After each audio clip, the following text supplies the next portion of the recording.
the email. I tried to send her the link. Oh, got it. Okay. Interesting how you were throwing out some truth bombs, because we never Yeah. heard some of the stuff that, at least I've never heard of some of the stuff you were mentioning as far as some of the process. So I thank you very much for that. Would not have known any of that, especially about the order of learning about camera. First of all, I got into this the indie way, so none of those rules applied at all. So it's interesting to learn because there's definitely going to be gaps in my knowledge base when it comes to certain things. So this is all very useful here. I will tell you this. One really good place to learn cinematography is in an actual good cinematography class. My cinematography professor, who's now dead, taught me tons. Gotcha. But it depends on the teacher. I used to teach at the New School in New York, and they asked me to teach a cinematography class, and I did the way I was taught. And then at the end of between semesters, the head of the department said, you know what? We'd really appreciate it if you would just send them out with video cameras and start shooting. I said, well, then you're asking me to teach advanced birthday party videography. I'm actually trying to teach them the principles of setting up a shot and how to light. I said, I don't want to, it's way too early for them to start using cameras. You know, because then, yeah, they'll get an image and they think they're camera people and they're not. Right. So I continued teaching that way for another 2 semesters with the same complaint. All my students loved it, but the administration was like, we're promising kids they can go out and make movies. I said, well, then you're not a film department. Then you're a multimedia class. So I left. I stopped teaching at the new school. And I definitely, I like that. There's definitely those are different things. Like for me, it made sense based on what I was actually trying to do for us to pick up cameras as quick as we did. But also, I got books on digital photography and cinematography. Absolutely. And I started, whereas the average person is not, a lot of people can't learn from a book. It's funny because when you're talking about your background, I went magnet schools, talented and gifted and all that stuff. Sure. Really, I just know how to process information pretty good. It's not that I had so much, but I can learn from a book. Like I go get a book, how do you trade stocks? I will read that book and then I can comfortably go out and do the thing. And everybody can't do that. So if you give this guy a camera, he gets a pretty decent nifty 50 and it looks good. He thinks he's done.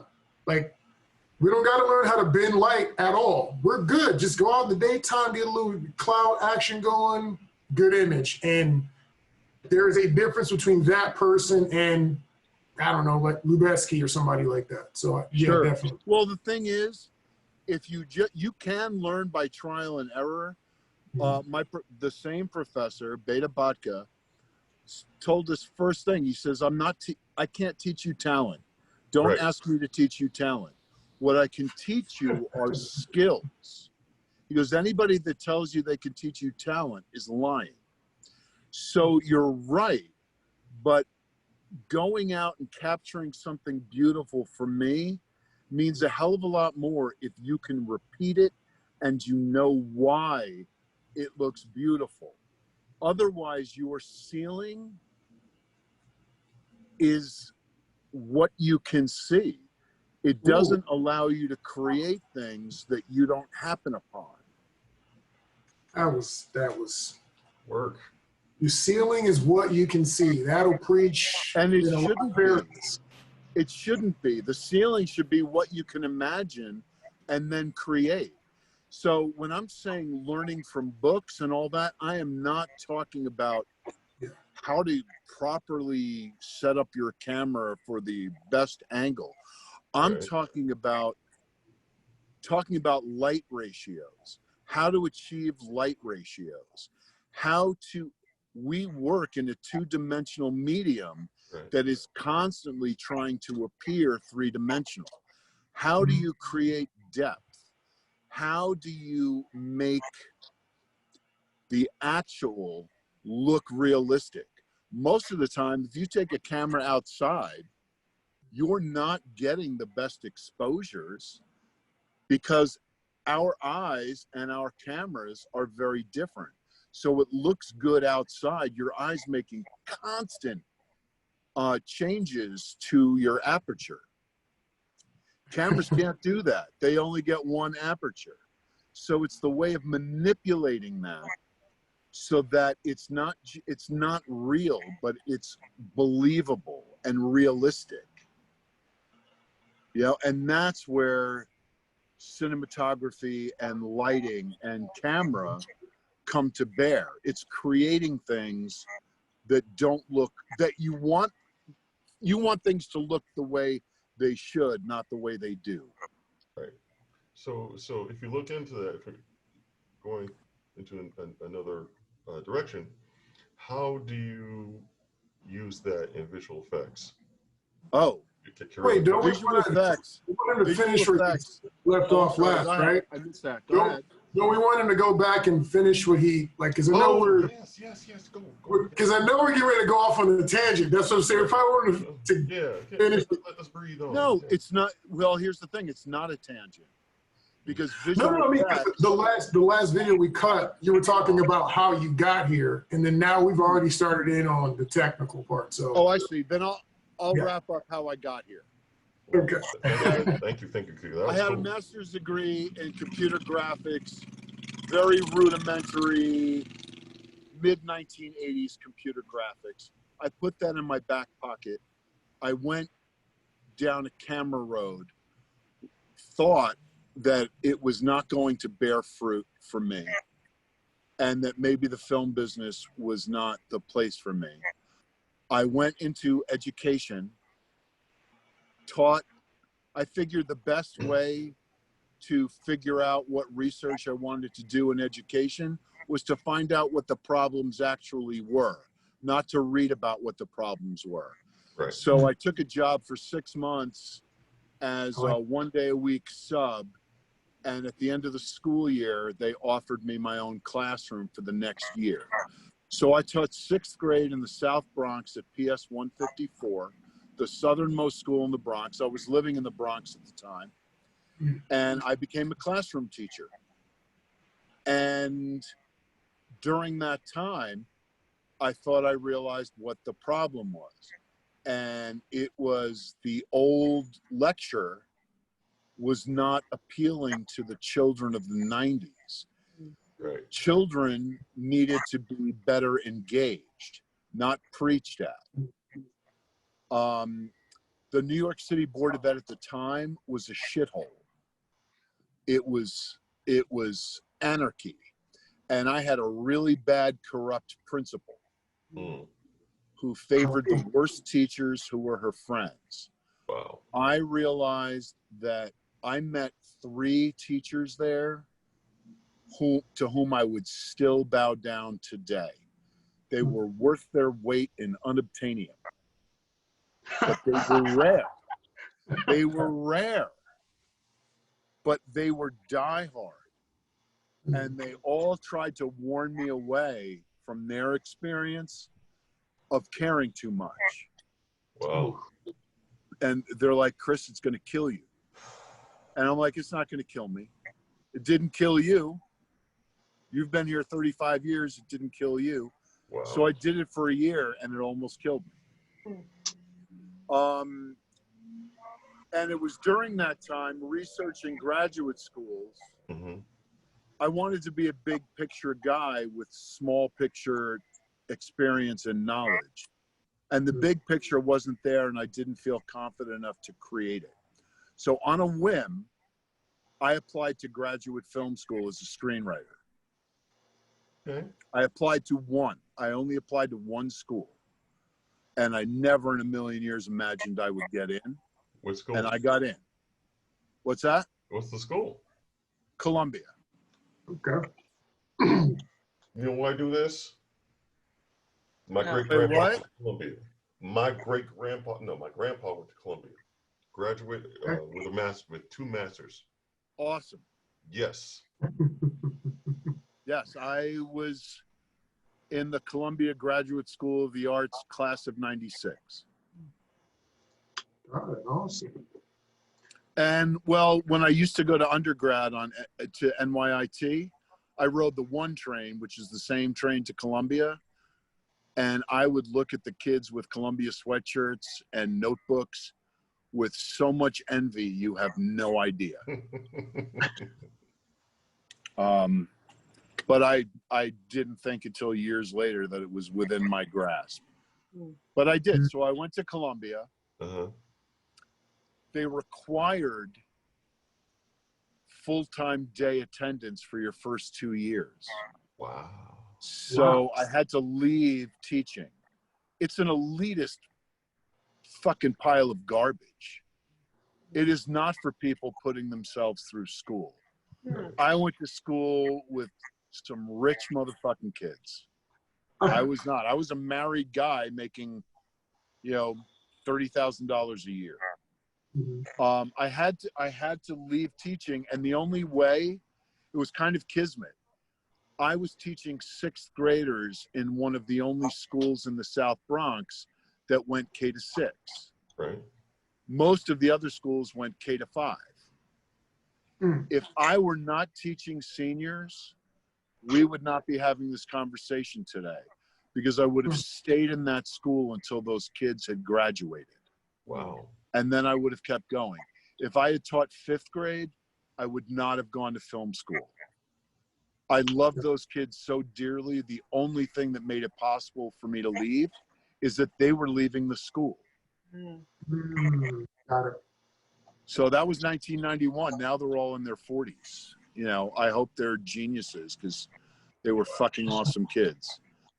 But so I got into Columbia. I was offered an adjunct teaching position at night at my alma mater, NYIT. Okay.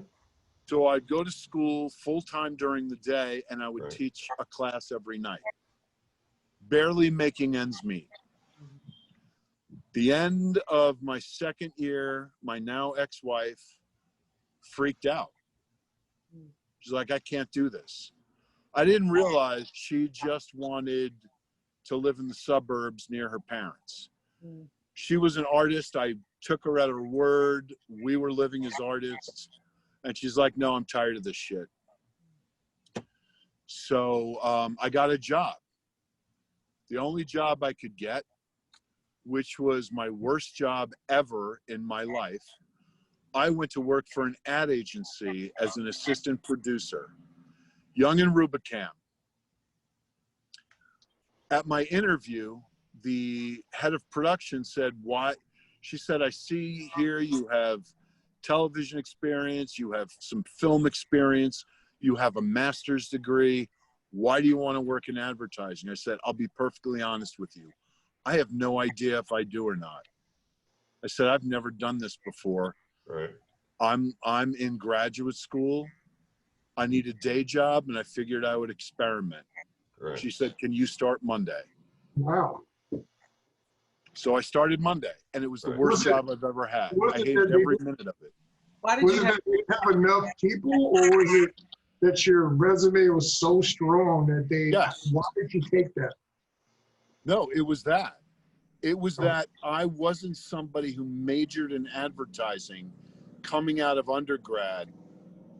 Most people who work at ad agencies come out of really good schools.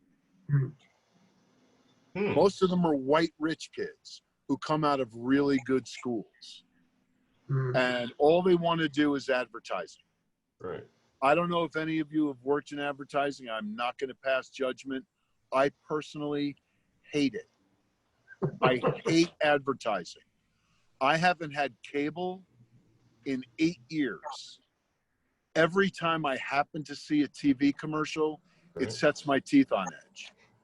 What is it about advertising that you just despise? Just curious. Do you know the comedian Bill Hicks? Yes. Yes. Okay, he has a bit on advertising and marketing. Basically, advertising now, it was probably clever in its day, but most advertising I see now is such mean-spirited, negative comedy. They rely only on stereotypes because they've got 30 seconds to get their shitty message across. So they rely on every old trope. Men can't do dishes. Men can't raise babies. Women don't understand cars. Let's drink beer and join the army. I mean, it goes on and on and on and on. And I will tell you, I worked at an ad agency for 19 months.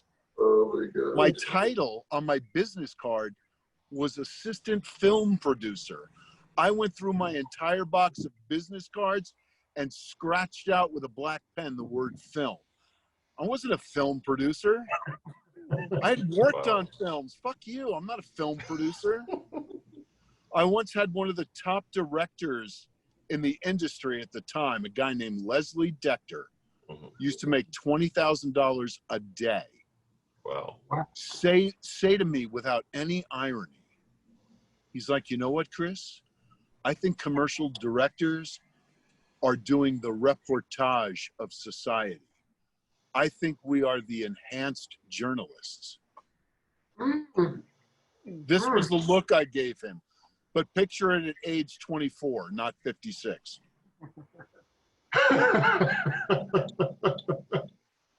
That's an interesting belief that he has right there. I've never heard that before. It's a belief I have. Oh, and back to Bill Hicks. What Bill Hicks says, his bit is, if anybody out there works in advertising or marketing in any way, Right. I have some advice for you. Kill yourself. I know you think that's a punchline. I know you think that's a bit, but I mean it. Kill yourself. And I know the marketing guys are going, hey, he's going for the anti-marketing market. That's a pretty good market. He's like, no, that's not a punchline. He said, you don't contribute anything to society. Now, what I will say is that advertising provides a hell of a lot of qualified, talented people with work, especially in production. Right. But I think the advertising creatives who don't know shit about production are some of the meanest spirited, most oppressive, most disenfranchising people on the planet. They're in New York, they're all fucking white, and they all live in Connecticut. Can you give me a description about how you actually feel this? You know what? I'm really trying to tone it down for the interview. I know. You're good. You want me to be impolite? No, we're good. We're good. We're tight. You know. Okay. So this ties in. So I'm finished my full-time graduate school, daytime. Yes. All I have left is my thesis and a couple of courses that I can take at night. So I take this job at Y&R. The other assistant producers are a bit younger than I am, and apparently they are terrified of me. Okay. Because I didn't major in advertising, and I've let it be known that I don't really think too fondly of advertising. I'm there to do a job. But I do a really good job, and it becomes all-encompassing. Every bit of that job was degrading. And degrading also to kind of engender degradation on the audience. Wow. I'm like, wow, you went to Brown University as an English major and now you're a copywriter? You're probably in the bottom third of your class. Oh, you went to Harvard for fine art and you're an art director whose only job is to do sketches to hand to an illustrator to fill them out? You're probably pretty bad. But during this time, I have to do a Colgate. I'm assigned a Colgate test commercial. Assistant producers do what are called animatics, where they take illustrators' sketches, scan them into an Avid or whatever the editorial system was at the time, and kind of create a video storyboard. Right. This video storyboard wanted an animation at the end. It was Colgate Total, which is still on the market. Total Control. They wanted a little loop, zip, animated at the end. Right.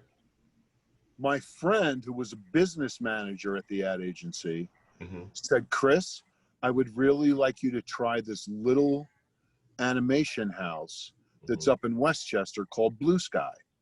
Ah, I know it. I know Blue Sky. I'm like, oh, okay. So I called Blue Sky, told them they were super nice, super cool, gave us a really good price. I okayed the job. I was on the phone with them every day. I'm like, call me if you have problems. I'll call to check on progress, see if you need anything, blah, blah, blah, blah, blah. That went on for about a month. They finished it in about 2 weeks. Ooh, hey. But the client, Colgate Palmolive, one of those awesome corporations that have killed the environment, they were dragging their feet on giving final approval. Okay. So I'm still in touch with Blue Sky once a week or so. And then the job gets canceled. Ooh. They're like, yeah, we don't want to add it to that. But I said, well, you're going to pay them, right? And they said, well, we have to. I said, they finished the work 2 weeks ago. Yeah. So they paid Blue Sky. Okay. Commercial never ran. I thanked Blue Sky heartily, said, you know, you're approved, all the money, blah, blah, blah, blah, blah. And then I go back to my shit work at Y&R. About a month and a half later, they call me. Right. The producer that I had dealt with there.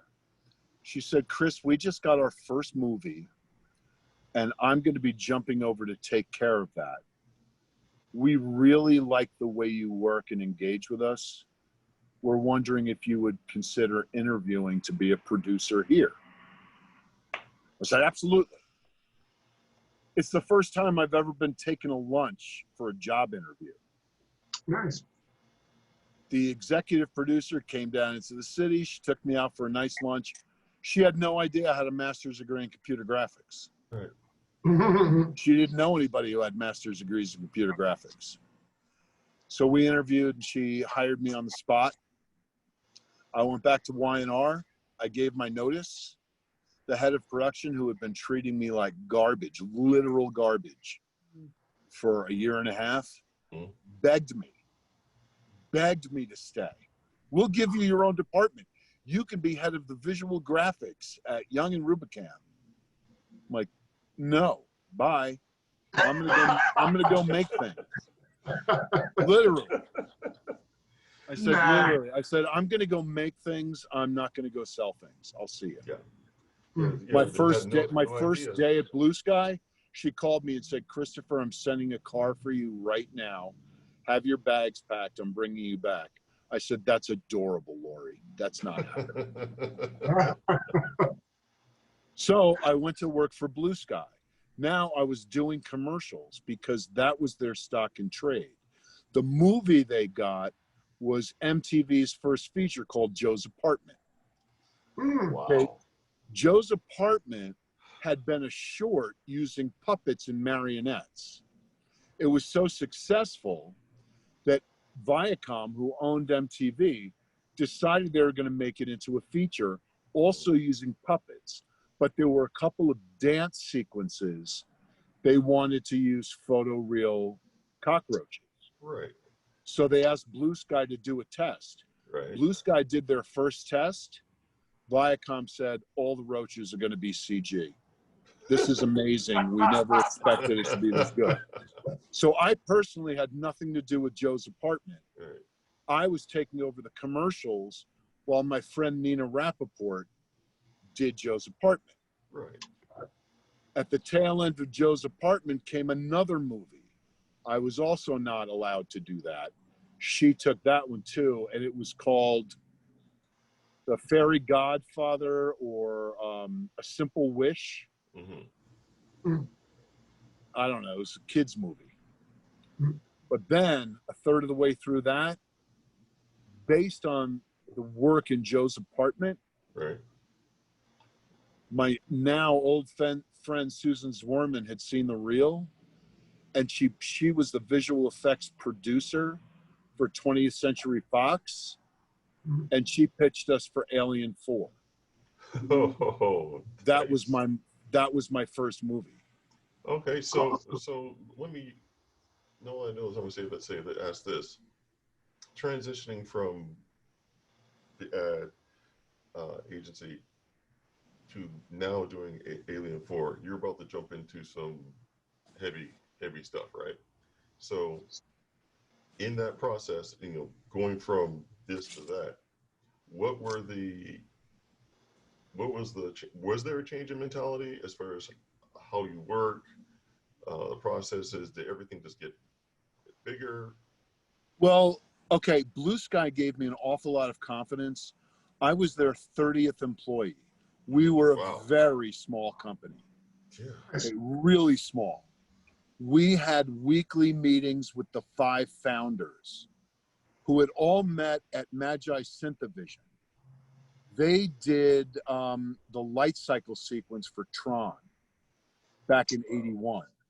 These are all heavy-duty computer graphics nerds. 2 of them had PhDs, one in theoretical physics, one in practical physics. They were all geniuses, but they were all so collegial. Right. They thought I was an incredibly valuable asset. Right. Because I was the one who was able to reach out to the agency shitheads and make them money. Nobody at the agencies knew I thought they were shitheads. They all thought I was a great guy. But I had also had camera experience. Right. I was already, my master's degree at Columbia, even though it doesn't say anything on it except Master of Arts degree, Master of Fine Arts from the School of the Arts. Right. It was actually a dual major in cinematography and screenwriting. So when the team at Blue Sky, when the crew members, the animators, the lighting directors, the digital painters, when they learned that I had a cinematography background, I became an important resource for them.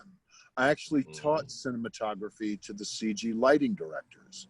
Wow. I taught the principles of cinematography. I didn't know how to open a seashell. I didn't know how to write code. Right. But I knew the principles of cinematography, so I taught it to all the senior lighting directors there, most of whom are now at Pixar. They went a long time ago. So I stayed at Blue Sky. I graduated from Columbia just before I started Alien 4. Right. Because I turned in my thesis project. I shot a number of student films while I was at Columbia. I was, one of 2 DPs in my class. Right. But I was working full time, at Blue Sky. So, and Blue Sky never treated me like anything other than a true partner. I was there for 5 years, from March of '95 until August of 2000. But while I was there, in addition to doing a shit ton of commercials, I also did Alien 4, Fight Club, Nice. Star Trek 9,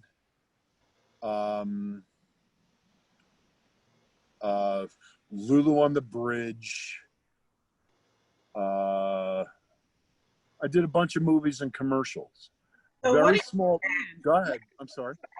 As you're moving through this whole process, as you're growing, how are you seeing yourself grow mentally, personally, professionally? And what's going on in your head as you're moving through these different experiences? I never changed my philosophy, which is that I am here to learn.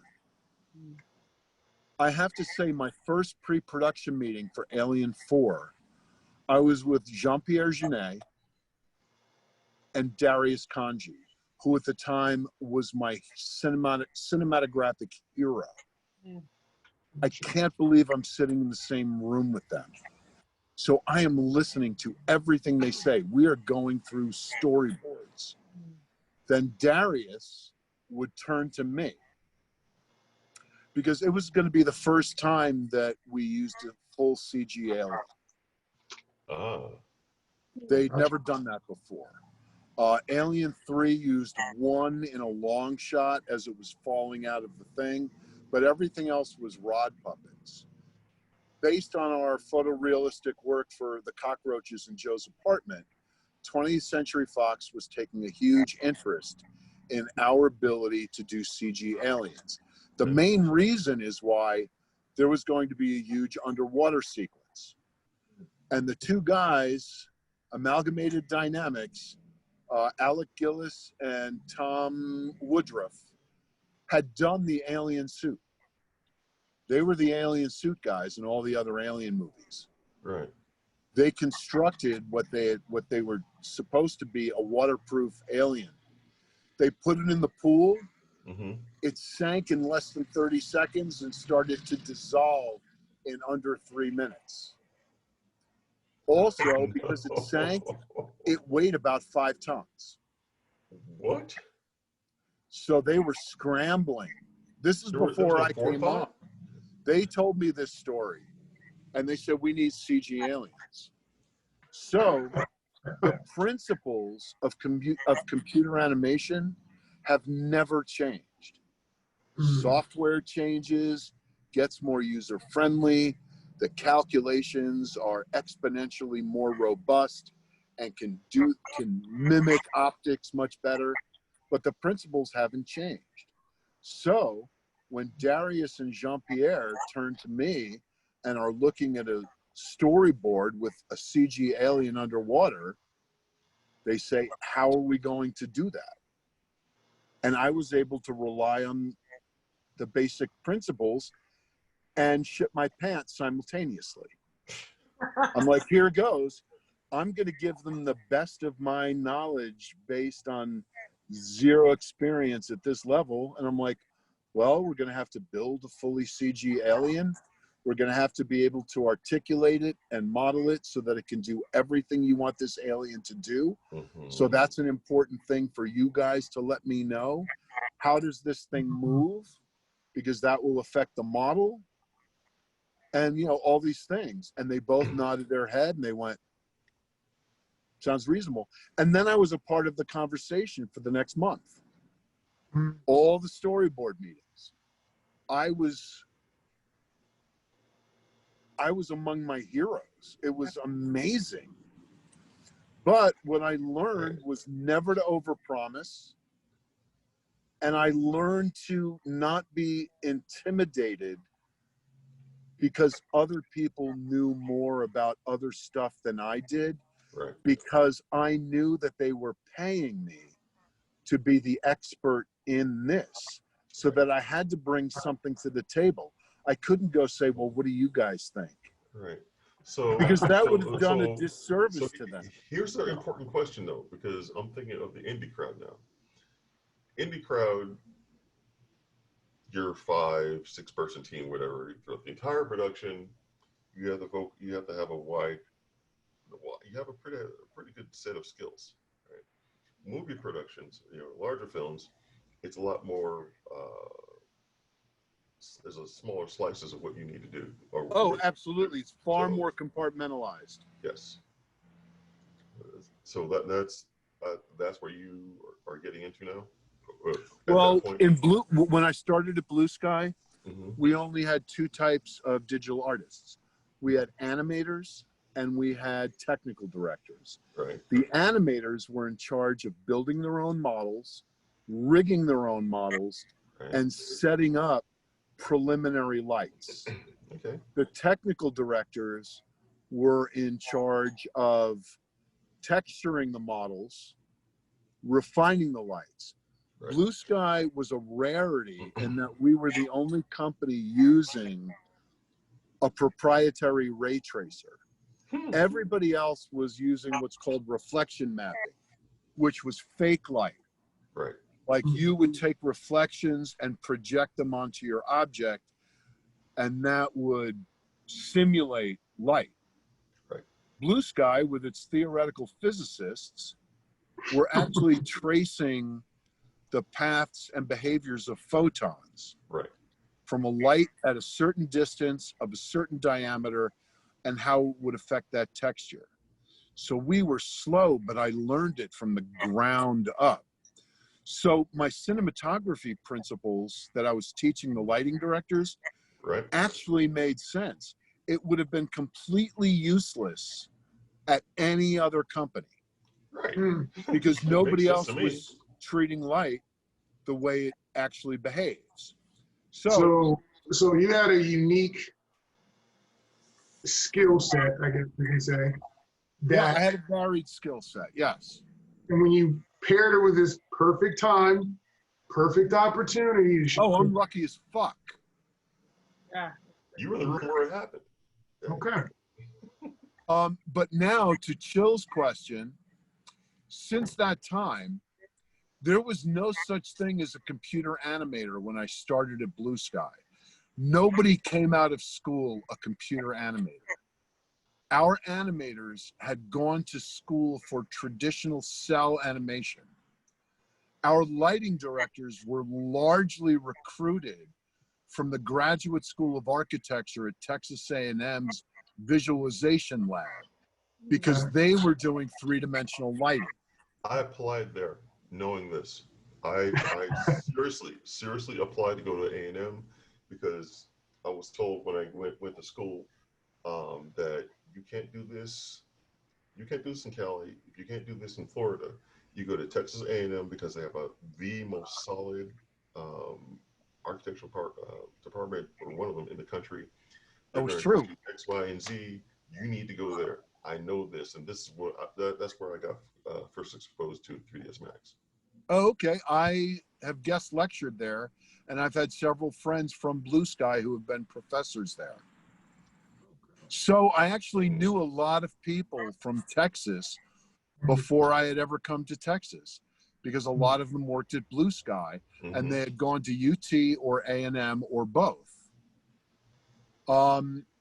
So I was part of the interviewers of the first class of digital animators who came out of Ringling School of Art and Design in Orlando. They were the first kids to have a college degree in computer animation.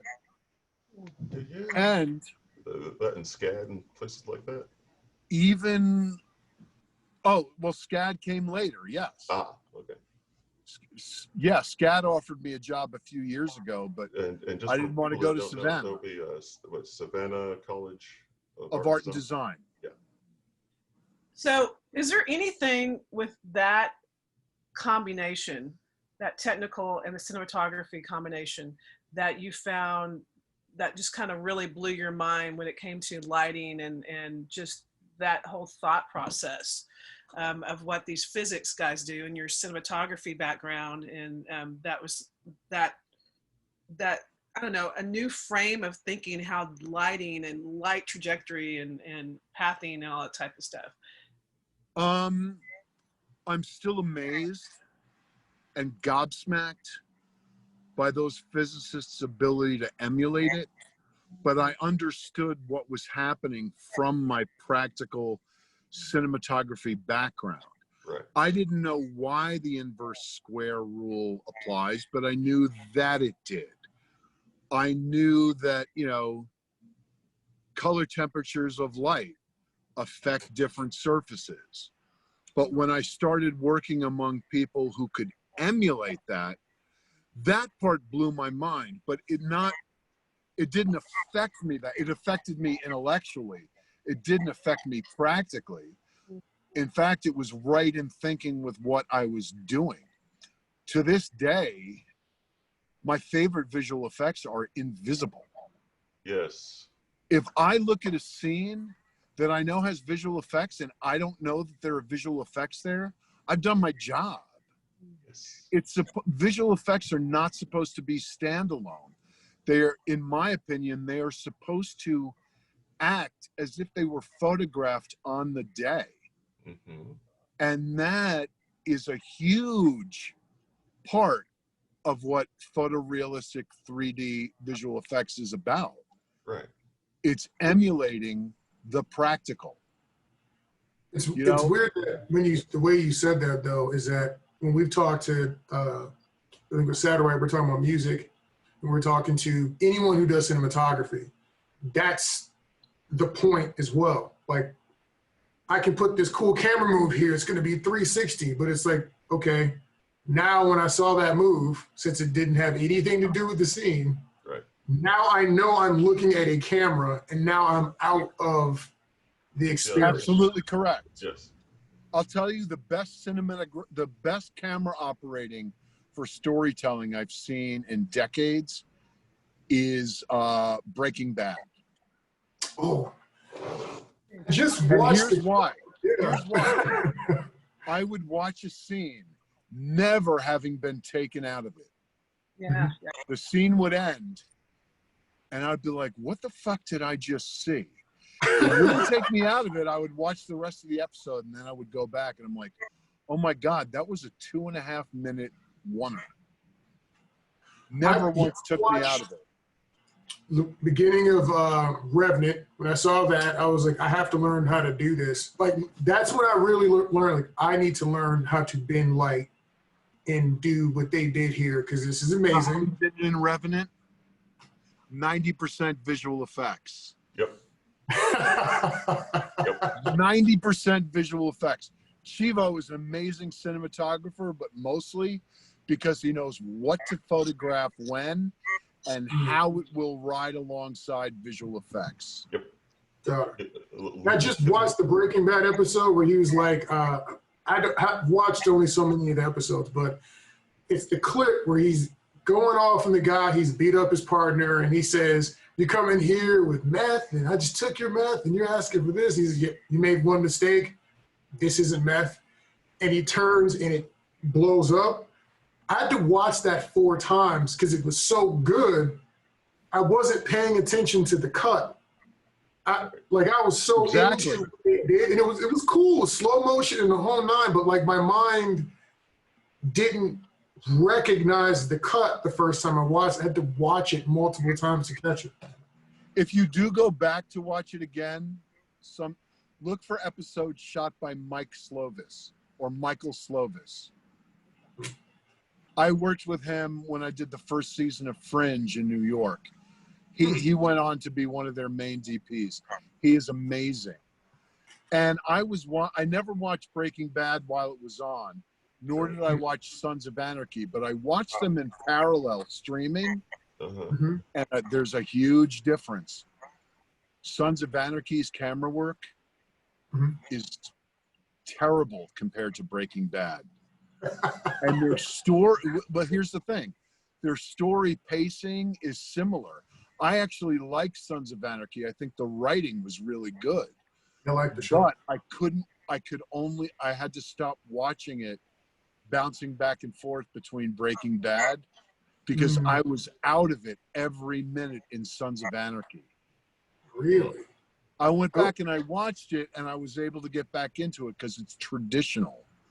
But Breaking Bad sucks you in from the first frame, takes you on this gentle journey of horror, and then releases you, and you do not know you were watching a TV show. Right. You know that Narcos kind of does that to me as well. Yeah, well, Narcos comes from the same, it's Vince Gilligan, I think. No. That was Mayans. I watched the first few seasons of Narcos, and you're right to a degree, but Narcos also was filmed more like a feature. Yeah, My screen just says Austin Action. Oh, okay. Narcos is shot more like a feature. Breaking Bad was definitely a series. There's a big difference because in a feature, you've got a lot more context.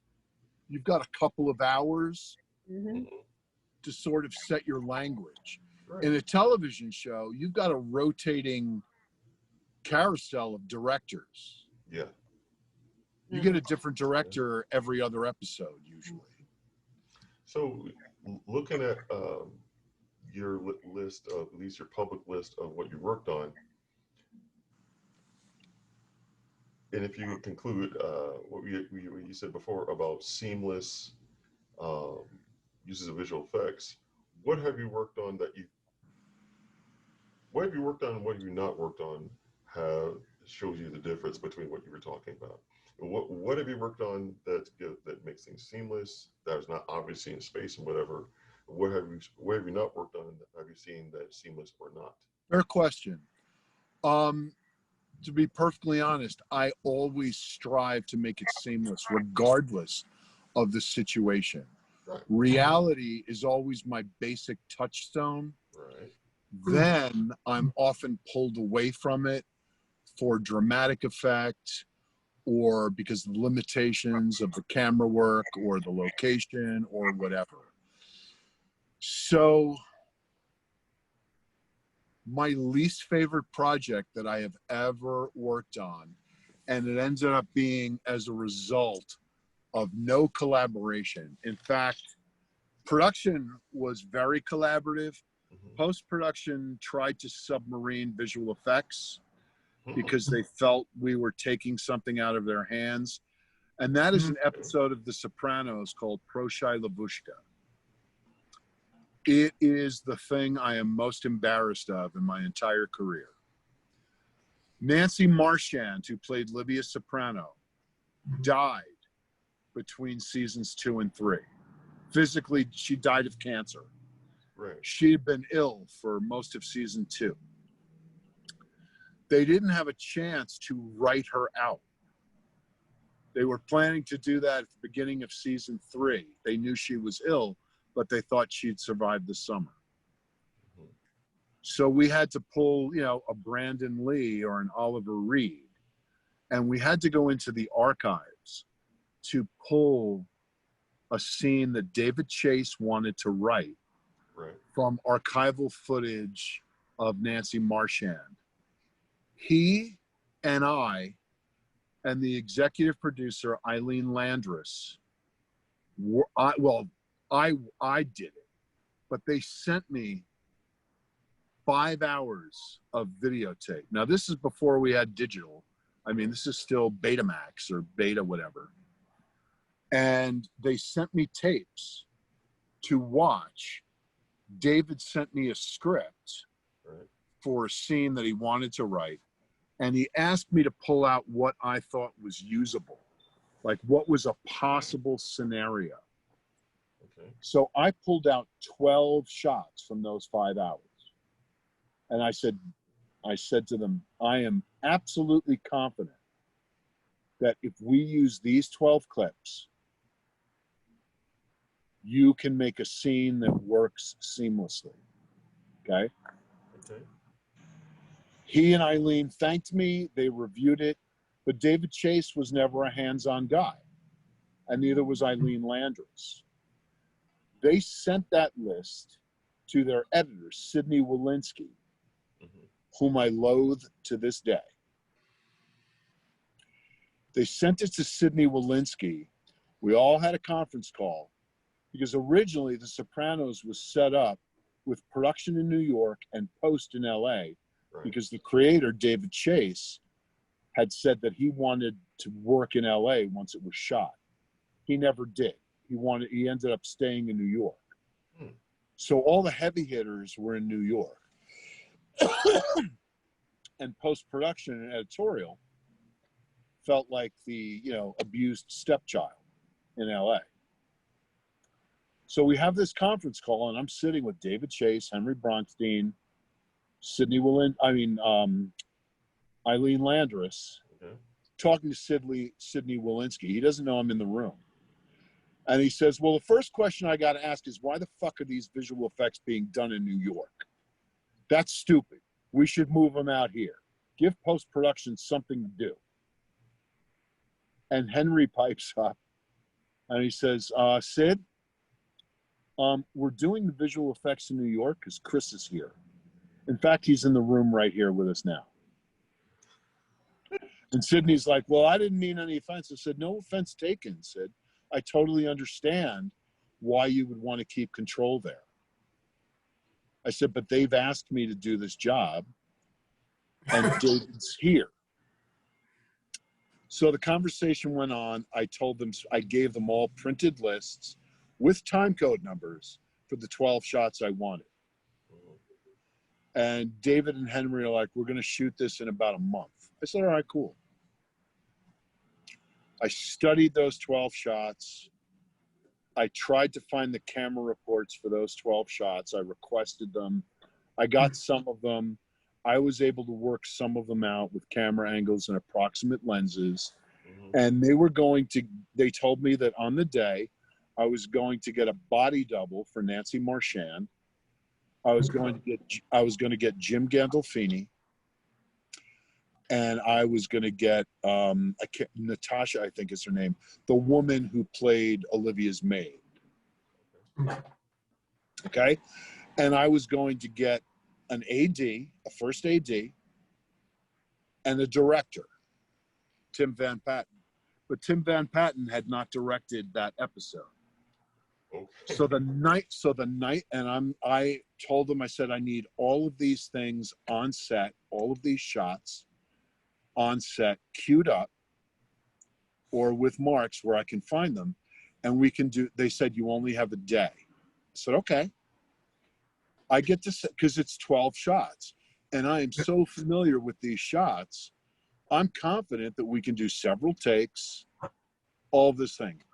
So now I'm on set, standing alone with Jim Gandolfini, Tim Van Patten, who I've worked with before. I like both these guys. Okay. And Bill Coleman, who was not a DP. He was a camera operator. They didn't give me a DP.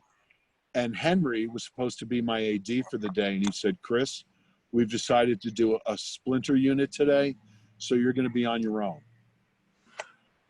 Fun times. Like, okay. He's like, but there are the tapes. Now, remember, I'm expecting to see one tape with all the clips on it. There is a box of 10 tapes. It's the same box I used to pull my shots. All Sydney did was box it up and send it back to me with notes. 50 shots with time code numbers. He goes, these are the 50 shots you have to cover. Had I been less green, this was my first freelance gig. I had just left Blue Sky, but I've already done the features and everything, but I'm on my own. I'm my own boss. I would have shut it down. If I had to do today, I would have said, no, this is a fucking wash. Fuck you. I'm out. I didn't. I stayed there and I did my damnedest to cover all 50 takes, which I did. Now, those 50 takes, some of them just didn't work, and I knew they wouldn't work. So, I mean, they look like cubist fucking paintings. Because keep in mind, those 50 shots were over the course of 2 seasons. Nancy is losing about 10 pounds a month from cancer. Her hair's differently cut. Some scenes, she's lit on one side of her face, and another shot, she's lit on the other side of her face. Gotcha. I mean, I took all of these things into account when I was selecting the shots that would work. So what ended up being cut in, I spent like 5 days with an Inferno artist trying to get all these shots composited. Sick to my stomach the whole time. He's going, oh my God, Chris, this is terrible. I'm like, I know, Nick. I know. We delivered them. Sydney cuts a reasonable scene, but in no way what I had asked for. And it went out to air. And the first time I ever saw it was when it played. It was episode 2 of season 3. And HBO threw a big shindig at Radio City for the digital projection. And mine was episode 2, but they were showing the first 2 episodes. So I'm sitting in the audience First episode goes by, everybody's hooting and hollering. Second episode comes on, the scene comes on. I swear to God, I'm choking on my bile and shrinking in my seat. I'm like, oh my God, this is the worst thing I've ever seen. At the end of the episode, David Chase and Eileen Landris find me and give me a huge hug. They said, Chris, you will never have any idea how much you saved us. Wow. I'm like, what? So like, it was amazing. I can't believe you were able to do that. And I was like, you're welcome.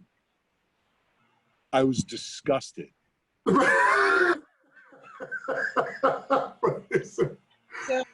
Wait, I got a real question. So they knew how ridiculous it was. No. But if you, They never knew what Sydney did to me. I never told them. I shut up and took it. But I mean, they knew there was like a problem you were fixing, though. Oh, so they know there's a problem. Did anybody in the crowd who is not in VFX like have an opinion or say anything? I've read online, some people tore it apart. Nobody ever said that to me. Okay. The team, it was one of the most gracious teams I've ever worked with. Okay. I loved those people. I was really sad when Jim Gandolfini died. Yes. He was a great guy. I've heard Not just an actor, he was a great guy. heard that. I'm still a fan of Edie Falco's. She can do no wrong in my eyes. No. Okay. The only person who was an asshole was Tony Sirico, Paulie Walnuts, because he thought it was a fucking documentary. He actually is a low-level thug. Paulie Walnuts is a low-level thug in his life. This is going to be interesting when you air it. This is going to be an interesting. You know what? Tony can come looking for me. Not the first time I've said Tony Sirico was a thug. I think we have the Raw's podcast in film. We've had a lot. We had the one from the first year, Austin Action Fest, where No Chance was talking about their distribution situation, and they were vicious. I was like, hey man, this is going out live. Are you sure you want to? And he was like, man, I don't care. I was like, okay. So thank you. I'm sorry. You know what? With regards to the airing, the showing, the viewing for everyone, it's probably because you honored someone that's going through something, and they wanted that to make sure that happened. There's an empathetic. Oh, absolutely. Nancy was beloved. Yeah. Nancy Marchand was absolutely beloved. I was crushed when I heard she died, because I had already done a couple of episodes for them. But I was sad as a human. I was sad as a fan. She was nothing like Livia Soprano. If you look at Nancy Marchand's career, it goes back to the 50s. Yeah. No, like I said, that team is one of the most beloved teams to me. I barely worked for them. I didn't work for them that much at all. But I was always greeted as a friend and a colleague. Always. No, Tim that's Gandolfini would always make fun of me because I was a nerd. Here's a quick story. That time was the first time I had Tim Van Patten alone, because the VFX I was doing for The Sopranos were really small cosmetic, except the time I turned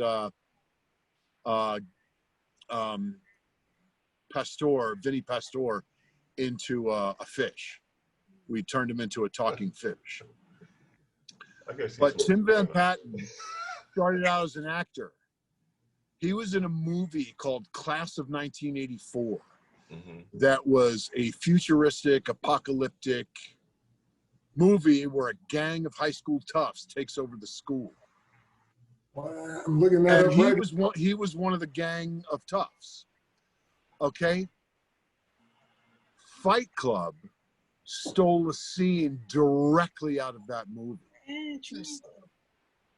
There's a scene where Tim Van Patten beats the shit out of himself in the boys' bathroom while the principal is in there. It's the same scene where Edward Norton beats the shit out of himself in his supervisor's office. Got it. Right? So I had worked on Fight Club, talking to Tim Van Patten. I'm like, Tim, I've been a fan of yours, but I'll never forget the scene in Class of 1984 that they stole for Fight Club. And he looks at me, he goes, you know what, Chris? No matter how far away or how far I've gotten in my career, somebody always comes around to remind me of shit from my past, and it's always a fucking nerd. Oh yeah. Now I have to go watch Class of 1984. Oh, but look at it now, man. It's got a Warriors feel to it. I think I can go. You go check this out. It's post Warriors. That was the clothing they were dressed like punks. Yeah. So I gotta ask you this though. In Fight Please Club, do. Visual effects wise, as far as action, what was your contribution to that? On Fight Club? Yes. Fight Club, I had a very small part. Okay. My team built the penguin in the ice cave. Okay. Okay. A now friend and former mentor of mine, Kevin Haug, based on our work on Alien 4, called me up and asked, he said David Fincher had seen our work in Alien and wanted to know if we'd be interested in doing photoreal animal work on Fight Club. And I'm like, David Fincher? Yes. Wait, let me think about it for a yes. What kind of yes do I want to get? It actually turned into a very interesting project. And I mean, do you want more anecdotes? Because I feel like I'm hogging this fucking mic. Well, I'm just trying to relate what you're doing based on the action that you've either seen in reference in relation to visual effects as far as the action goes.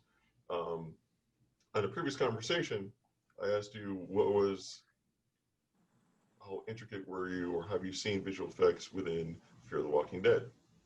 And the answer was I think it was pretty intricate as far as a relationship between what you guys were doing, wanted to do, how you filmed it on set, through on-set set supervision, and what you guys layered on that in post. Can you speak about that? Okay, well, in Fear the Walking Dead, almost all of our visual effects are invisible. We have a very high volume of effects, but not necessarily a very wide breadth of the type. We do all the kills. Humans and walkers, we kill them all. Everything is done in visual effects. We either create wounds and exit blood. We extend weapons that special effects and props provides with us in conjunction with stunt players, choreography, and stunt coordinators, choreography. We've cut off all the heads.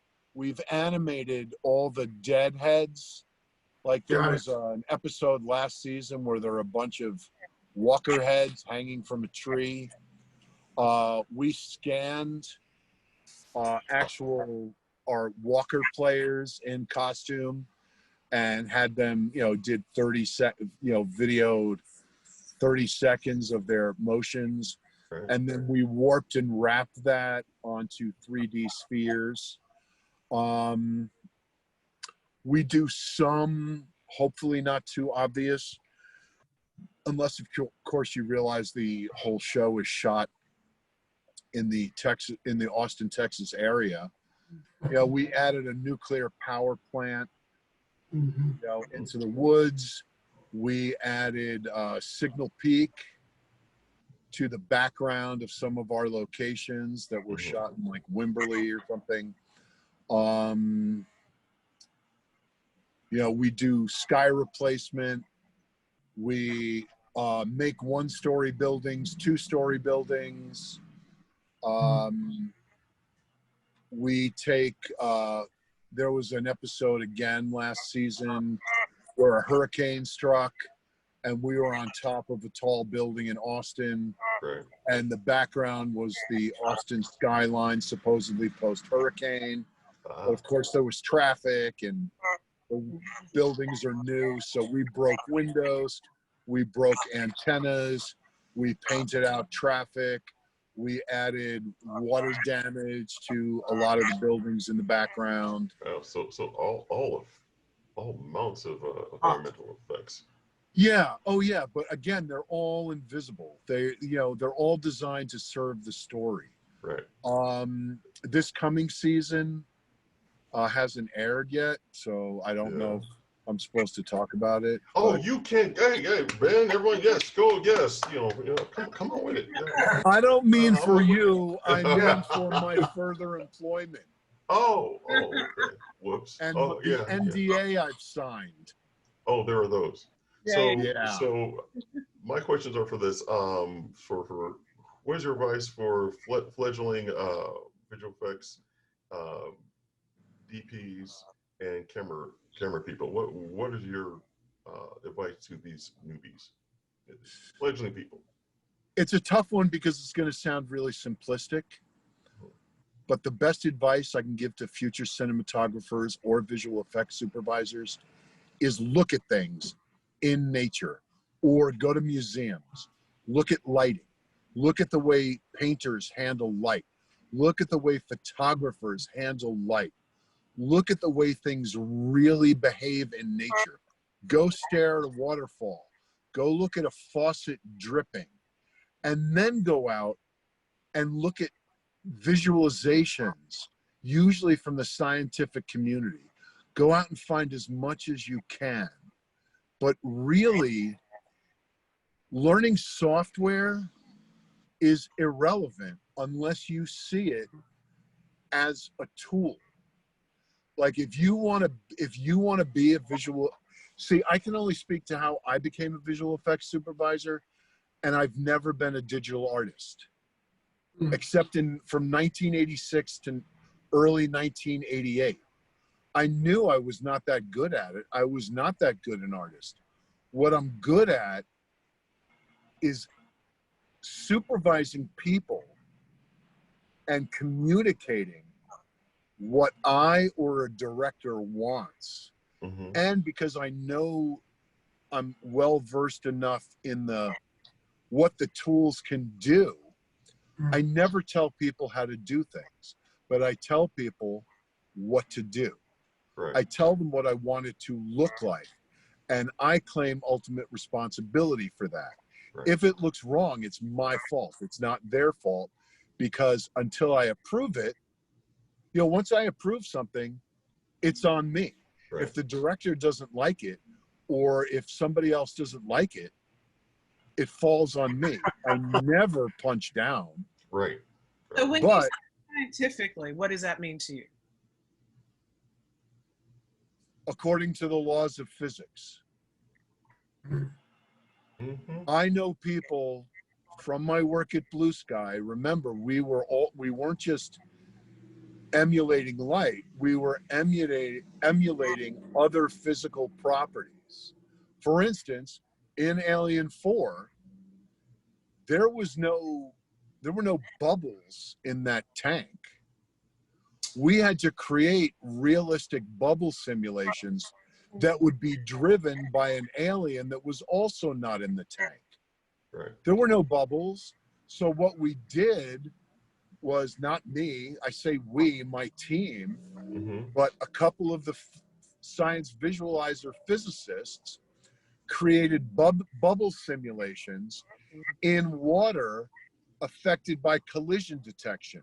So we made a rough outline of the alien, and made it collide in virtual space with water bubbles, and then ran a simulation of what those bubbles would do hydrodynamically around the shape of an alien.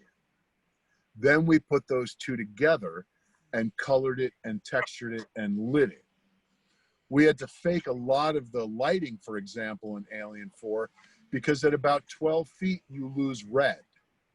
There's no red at 14 feet underwater, unless it's from a light source that is underwater. Yeah.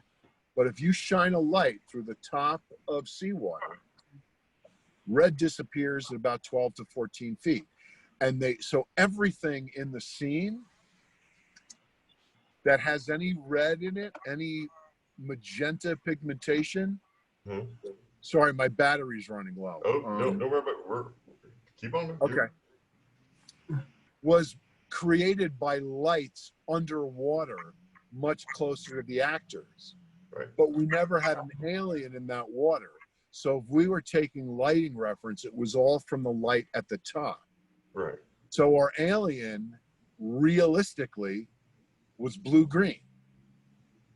And they the director kept adding us to add more magenta into it. So the only way we couldn't affect the light, the only thing we could do was affect the texture. Right. So if you removed our virtual alien out of the water, it looked like maple leaves. It was orange, brown, red. Okay. Because we had to eliminate that from the blue, from the red that was lost from the lighting. Wow. So that's an example of something looking believable, but not, and realistic, but not actually real. Yeah. Yeah. Thanks for that. So I thought that's what you meant. Necessarily, I don't think a lot of people take the time to maybe have an advisor or read or study what they need in the context of the story that they're trying to tell. And I think some directors fail to do that as well. So. We all serve the story.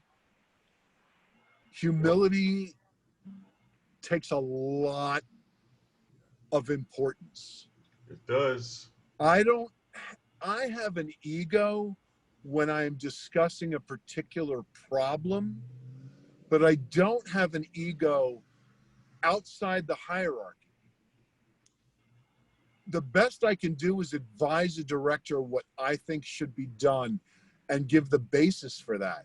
But once that decision is dismissed, I don't go around bad-mouthing it. That's not my place. Right. My place is to bring you all the tools that I have at my disposal, and then you tell me how to use them. But I will give advice to directors working with visual effects is don't tell us how to do our jobs. Tell us what job you want done.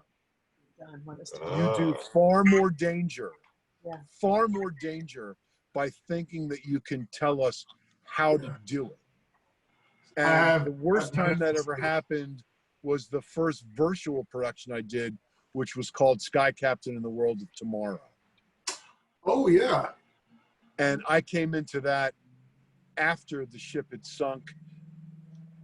I came in a year after they shot, and I came in from one visual effects house that was literally being driven out of business by production because production kept telling them how to do things. And they were like, okay, but they weren't making any progress. So production told them to find a quote unquote real producer. So I knew some of these guys, not on the show, but I knew the guys that owned the company. They called me and asked me to come out and save them. So I went out and I spent a week evaluating where they were. And I'm like, you should not be listening to Paramount tell you how to do this. And I had a meeting with Paramount and I basically renegotiated the whole contract by telling them, look, do you want a movie or do you want to beat these guys into submission?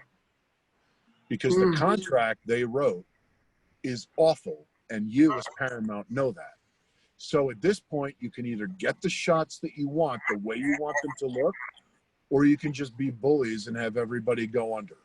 I personally don't give a shit either way. And they're like, no, we want a movie. I said, okay, if you want a movie, here's what you have to do. Paramount had built in all these unnecessary steps.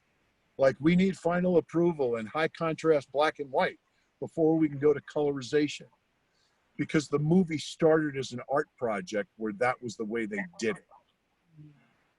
I'm like, okay, so you're turning a graduate art project into a feature film for $3 million. You're out of your fucking minds. Show me the frames you want and we will make the footage look like the frames you want. How's that? And then went, oh, that sounds great. I'm like, well, let me and this very talented team stop jumping through your stupid fucking hoops and give you the frames you want. It's funny because Chill can testify to this. I am not VFX, SFX. It's not my deal. I can do certain things. I'm good at punching people in the face. I'm pretty good at filming people getting punched in the face. I'm good at that too, but I'm not good at filming people getting punched in the face. But I got a pretty good hands. Yeah. See, I'm pretty good at shooting and putting action together. But when we start talking about, like, if you want to get super artsy with the lighting, if you want to start talking about special, like VFX, I'm like whoever is doing VFX, I'm trying to get that guy. I will hire you for an additional day to come on the set and tell me what do you need this to look like for you to do your job as effectively. Like the last one we worked on, luckily it's like a fun little project, but my friend is one of the people who's an actor and he's also a camera guy. So it's like a 3-man team doing this little deal. Sure. But he said he wanted to do the VFX. So I'm like, cool. So we're in there talking about it. I've got a way that I think makes sense. And he was like, I don't need to do that. I was like, well, the other guy told me, he's like, nope, I'm not going to do that. We're going to do this. I was like, are you doing it? He said, yeah. I said, Okay. How did it turn out? We're still working it out. Hopefully it'll be good. He's been consistent to this point. He's actually a pretty good filmmaker who's picked up VFX, named James Drake. So he normally does things he can do. That's great. Over-promising is dangerous. But when you say calling him in on the day, that gives me pause. Because the best way to keep your visual effects cheap and good is to bring, if you only have one visual effect, I get calls for this all the time. Oh, we've got one scene with a visual effect. Fine. But if you want visual effects to be intrinsic, spend the extra money to get somebody on board in pre-production. It's so much less expensive. Okay. Expertise is cheap. Fixing broken stuff costs 3 times as much and will never look as good. Okay, no, I see what you're saying. I don't mean from the perspective of we've got this whole thing, hey man, show up and do it. They know way before, they're already part of the project. But I'm saying, like, I like to have people, like, if you're going to be dealing with the footage in post, I love having you on set when we're shooting it, looking, like, if we can afford it, to look at it and go, yeah, that'll work. Or, nope, that's terrible. Do it this way. It'll be easier for me in post. Because a lot of times on the indie side, I'm asking someone, we don't have $1 million. So I'm asking you to do something. What is the most cost-effective way to do what you want? What I need you to do. Great. How do you want me to do it? Does this need to be a static shot for you to do it? Because you may only have a limited amount of time. Can I move the camera? Do I shoot 4K? We'll fix it up and then I can push in post. Like, what do you, like, there's no ego with me when we're outside of my wheelhouse. Like, I'm bringing you. I'll tell you this. You are asking some of the best right questions. The trick is don't answer them yourself. Those are the questions to ask, but don't think you have the answers. That's the danger. Welcome, Ben. And it doesn't sound like you do. So it sounds like you're in very good shape. It's for work. The first VFX person I ever talked to was Chill. And then I was like, oh, okay. They need things I don't even know. There's questions I don't even know to ask. Chill, what questions? 40-hour film project, 40-hour film festival. That was unique. Sure. You learn a lot from failure. You learn a lot from failure if you can afford to. Oh man, that was Hey bad. man, here's the thing, it's not fucking failure. Yeah. It's a miracle. It is a miracle to get anything photographed and edited with sound. Anything. Oh, yeah. Everything beyond that is gravy. But we have a saying in visual effects. It takes 40% of the work to make it 5% better. Mm. And that's real all the way up the line. Okay, sir. And the three most important aspects of production are pre-production, pre-production, and pre-production. True story. On that note, I'm gonna have to call it. 123. But all right. this is definitely. I love talking to you guys because, well, I like the people that come on here, and you give the most wonderful information, the ones that are actionable, not just pie in the sky stuff, but also you're the real son. I mean, yeah. See that smell? See, yeah. You're the real kid. You're the real son. So I thank you for being in that parking lot. Please, can't you hear me? Yes. Theta can hear you, yes. Yes, hello. Hello. Ma'am, well, thank you for putting up with your husband yapping, and we all talking about technical stuff. But thank you for your patience. She's a camera assistant on the same show. She could run circles around us technically. Theta, next time. I will be happy to be your assistant and eyes and take notes and stuff. Just saying. Yeah, I'm happy to teach at all times. The trick on the show that we are hopefully going back to in October is that they won't allow any guests whatsoever. They were always pretty frosty about that to begin with, but now with the pandemic, it gets really, really hard to, get new people out and show them our ways. But Chill, But I'm certainly open to it. I would like to talk to you offline about visual effects. Not today, but when you have a half hour or so. Yes, sir. And my phone's not dying. And also, you had mentioned earlier that you wanted to talk about my take on virtual production. Yes. I've done a few. I'm happy to do this again and stay specifically for that if you want. Yes. But I also want to talk to you, talk turkey with you. Okay, definitely. So we're definitely talking turkey on too. But we need one of these things for virtual production, because I want to see how we can, particularly because we have Ben and the like in Austin Action Fest, we need to know, or we need to see or hear about the aspects of punching, fighting, lighting, between green screen, LEDs, that kind of information, so we can tell our crowd, our audience about the integration. Sound good? Do you want me to plug? Do you want to set another date now? Let's see. It is. This is. You got your calendar up? No, seriously. Hold up. We're like that. Hold up. I could do it tomorrow. Oh. Well.